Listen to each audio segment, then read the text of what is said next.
तो Loki season 2 के episode 3 में हमें दिखाया जाता है कि रवोना रेंसलेयर जो कि लोकी सीजन 1 में गायब हो गई थी, वो साल 1868 की सेक्रेट टाइमलाइन में आती है, क्योंकि ही ह्यू रूमेंस ने मिस मिनट कहा था कि वो रवेना रेंसलेयर को एक मिशन में ले जाए मरने से पहले। तो यहाँ पर मिस मिनट रवोना को गाइड कर रही होती है और कहती है कि उस खिड़की से इस टीवी की गाइडलाइन को फेंको, एंड रवोना ऐसा ही करती है और वहाँ से वो चली जाती है। और वहीं दूसरी तरफ हम देख पाते हैं जिसके घर में ये बुक ड्रॉप किया गया है वो और कोई नहीं बल्कि विक्टर टैमली है, बल्कि ये बुक और कुछ नहीं टीवी का गाइडलाइन बुक रहता है। उसके बाद हमें टीवी दिखाया जाता है जहाँ पर वो भी हमें बताता है कि हम कुछ भी कर ले हम बनने वाले हैं, ना ही हम सिस्टम को हैक कर सकते हैं और ना ही मिस मिनट यहाँ पर है जिसके पास एडमिनिस्ट्रेटिव पावर है, जो कि यहाँ पर इस सिस्टम को ओवरराइड करके उसको इस डिवाइस को लगाने के लिए दे। तभी केसी बताता है कि रेवोना के टाइम पैड में हरकत देखने को मिली है। उसके बाद लोकी और मोबियस भी उसी साल 1868 में जाते हैं जहाँ पर वो लोग विक्टर के घर के सामने से गुजर जाते हैं, क्योंकि उन्हें पता ही नहीं रहता है असल में यहाँ पर हुआ क्या है, तो वो यहाँ पर सिग्निफिकेंस नहीं देते हैं। इसके अलावा एक बहुत ही पिछड़ा गाँव जैसा लगता है। तो यहाँ पर लोग पूछता है कि यहाँ पर कुछ खास हुआ था क्या, जिस पर मोबियस बताता है कि यहाँ पर तो कुछ खास नहीं हुआ था, शिकागो से सिर्फ मुझे शिकागो फायर याद है जो कि 1873 में लगी। तो फिर ये लोग डिसाइड करते हैं कि 1893 में जाया जाए जहाँ पे रोहना लास्ट टाइम गई थी। इसके बाद जब वो लोग वहाँ जाते हैं तो वो देखते हैं कि एक गाँव जो कि कुछ साल पहले जो कि इतने वहाँ पर वर्ल्ड ट्रेड सेंटर बन चुका है, इसको देख कर वो लोग थोड़ा सा शौक होते हैं और फिर वो लोग यहाँ पर सुराग खोजने लगते हैं कि तभी उनके पास से एक बच्चा गुजरता है जो कि न्यूज़पेपर बेच रहा होता है और वो बताता है कि भूतिया घड़ी, जिसको सुनते ही लोकी और मोबियस के कान खड़े हो जाते हैं और फिर वो वहाँ पर आकर सोचे से न्यूज़पेपर खरीद लेते हैं और फिर वो देखते हैं कि कैसे भूतिया घड़ी यहाँ वहाँ देखी गई है और ये भूतिया घड़ी और कोई नहीं बल्कि मिस मिनट होती है। इसीलिए ये दोनों हर वो जगह जाते हैं जहाँ पर मिस मिनट देखी गई थी। इन्हीं सभी चीजों के बीच उनको एक शॉप देखने को मिलती है जहाँ पर ओडिन, थोर और बरंडर मूर्ति लगी हुई होती है, जिसको देख के लोकी कहता है कि बरंडर को तो कोई पहचानता भी नहीं और इसी पर मोबियस कहता है कि अरे अरे उसको भी लोग जानते हैं, भले ही तुम्हारी मूर्ति यहाँ पर ना हो, तुम मेरे दोस्त हो और मैं तुमको जानता हूँ। एंड तभी लोकी का ध्यान एक बोर्ड पे जाता है जहाँ पर टेम्पल मार्वल लिखा होता है और उस शो को ऑर्गेनाइज करने वाला और कोई नहीं बल्कि विक्टर टाइमली होता है। लोकी और मोबियस वहाँ पहुंचते हैं और पहुंचते ही वो लोग वहाँ पर रेवेना रेंसलेयर को देखते हैं, लेकिन वो अपनी डिस्टेंस बनाए रखते हैं ताकि रवोना को पता ना चले। इसके बाद हम देखते हैं कि विक्टर टाइमली अपना शो ऑर्गेनाइज करता है और वहाँ पर वो उनको टेम्परल रूम का एक प्रोटोटाइप दिखाता है जहाँ पर वो ये बता रहा होता है कि एक ऐसे समय से एनर्जी बना सकता है, जिससे हम समझ पाते हैं कि क्यों टेम्परल रूम इतनी ज्यादा इंपॉर्टेंट होता है, क्योंकि उसी से ही टीवीए को पावर मिलती है और अगर वो नहीं रहा तो टीवीए भी कम हो जाएगा। यहाँ पर लोकी विक्टर टाइमली को देख के शॉक हो जाता है क्योंकि वो ही ह्यूमन्स जैसे दिखा होता है और उसका बोल चालू बिल्कुल वैसा ही होता है। मोबियस ये देखकर कहता है कि तुम्हारे कहने से तो ऐसा लग रहा था कि बहुत बड़ा राक्षस है, लेकिन ऐसा तो मुझे नहीं लगता, जिस पर लोकी कहता है कि वो डेंजरस है। तभी हम देखते हैं कि विक्टर शो अपना करता है और लोग उससे काफी ज्यादा इंप्रेस होते हैं, इतना ही काफी सारे लोग उसके पास आकर उसके साथ पार्टनरशिप की बातें करते हैं। तभी यहाँ पर विक्टर बताता है कि वो पार्टनरशिप नहीं करता है और फिर वो आगे बढ़ने लगता है और वहाँ से उसे कुछ इन्वेस्टर भी मिलने लगते हैं और इन्वेस्टर को अपने पास आता देख वो वहाँ पर एक लगा के खड़ा हो जाता है और कहता है कि क्यों ना इस चीज की बोली लगाई जाए और वहाँ पर बोली लगाई जाती है जहाँ पर एक आदमी इसका $1000 देता है और फिर वो उससे पैसे लेकर वहाँ से जाने लगता है। कि तभी हम देखते हैं कि रवोना उसे आगे पकड़ लेती है और उससे कहती है कि मुझे आपसे भविष्य को लेकर कुछ बातें करनी है, लेकिन तभी वहाँ पर मोबियस और लोकी भी आ जाते हैं। वो कुछ लोग बोल पाते तभी उनके सामने एक आदमी आ जाता है कि तुमने मुझे यहाँ पर ठगा था। इस पर विक्टर कहता है कि वो बस एक प्रोटोटाइप था और ऐसे ही हम देखना शुरू करते हैं कि विक्टर ने कई सारे लोगों को ठगा था और उसके बाद वो आदमी विक्टर को पकड़ने के लिए उसके पीछे जाता है, जहाँ पर विक्टर उसको ट्रिक करके एक बड़ी सी फेस फंसा देता है और फिर वहाँ से जाने लगता है। तभी मोबियस को केसी टीवीएस से बताता है कि तुम्हारे पास एक बहुत डिफरेंट एनर्जी सिग्नल देखने को मिला है। यहाँ पर केसी मोबियस को कुछ बता पाता तो हम देखते हैं कि वो एनर्जी सिग्नेचर और किसी की नहीं बल्कि सिल्वी की रहती है, जो कि यहाँ पर विक्टर को मारने के लिए आई थी। जो कि बीच में जाता है और कहता है कि इसको मत मारो, हमें इसी जरूरत है। और सिल्वी कहती है कि तुमने मुझसे कहा था ना अगर इसके वेरिएंट मेरे सामने आएंगे तो क्या करूंगी, मैं तो मारूंगी जो मैं अभी करने वाली हूँ। तभी लोग यहाँ पर बताता है कि इसके टेम्परल ओला का इस्तेमाल करके टेम्परल रूम को ठीक कर सकते हैं, जिसके कारण कई लोगों की जान बचेगी, प्लस जो तुम ब्रांच टाइमलाइन में हो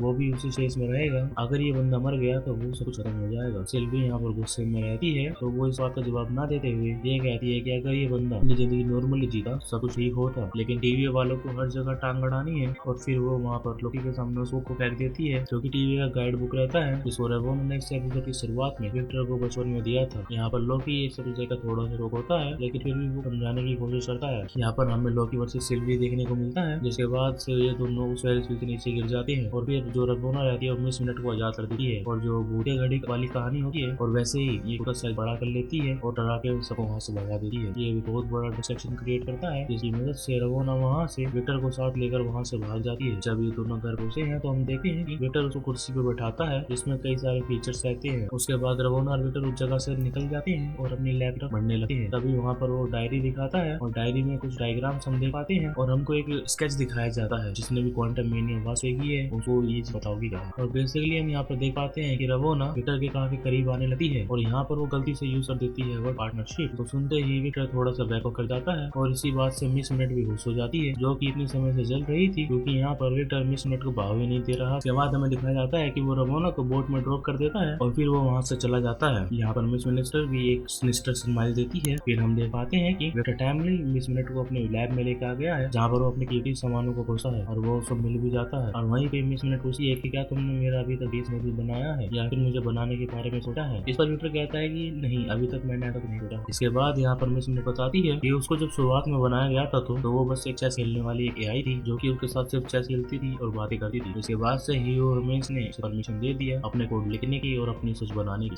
इसके बाद वो सालों तक उसके साथ रही मल्टीवर्सल वॉर हर एक चीज में वही एकलौती थी जो उसके साथ थी। लेकिन एक बात जो स्वाद समझ नहीं आई वो ये है कि विक्टर ने उसकी असली बॉडी क्यों नहीं बनाई। और जब ये सवाल वो पूछती है तो विक्टर यहाँ पे कुछ निश्चर सा सेंस कर लेता है लेकिन तभी वो शांति से जवाब देता है उसको इसके बारे में कुछ भी आइडिया नहीं है और वो टेम्पलेट निकाल कर उस पर सर देता है और तभी मिस मिनट उस टेम्पलेट के अंदर चली जाती है। फिर हम देख पाते हैं कि वहाँ पर रवोना आ जाती है। इसके पास एक प्रोटोटाइप मॉडल होता है रोल करने वाले का और फिर वो उसको दिखा के कहती है कि अब मैं तुम्हारी बॉस हूँ। तभी वहाँ पर लोकी और मोबियस भी आ जाता है और वो दोनों कहते हैं कि हमें इसे ले जाने तो वरना टीवी खत्म हो जाएगा और फिर कुछ भी नहीं बचेगा। लेकिन रवोना यहाँ पर जीत पर अड़ी रहती है। लेकिन तभी वहाँ पर एक अटैक आता है सिल्वी की तरफ से जिससे सभी के सभी पीछे धकेल दिए जाते हैं। और उसके बाद हम देखते हैं कि सिल्वी विक्टर टाइमली को मारने वाली होती है लेकिन जैसे ही यहाँ पर उसको मारने वाली होती है तो विक्टर कहता है कि मैं वो इंसान नहीं हूँ जिसको तुम मारना चाहती हो। जिस पर सिल्वी कहती है कि तुम्हें कैसे पता। जिस पर विक्टर कहता है क्योंकि वो मैं इंसान अभी तक बना नहीं हूँ। और इसके बाद से कुछ होता है और सिल्वी यहाँ पर कहती है कि लोकी को तुम इसको लेकर जाओ। यहाँ पर विक्टर टाइमली मोबियस और लोकी टाइम डोर खोल के विक्टर टाइमली को टीवी में ले जाते हैं और वहीं सिल्वी इस बार कन्फर्म करती है रवोना को। और इसी के साथ ये एपिसोड खत्म होता है। जिसको पसंद आई हो ये एक्सप्लेनेशन वीडियो को लाइक करना चैनल को सब्सक्राइब करना। Thank you for watching.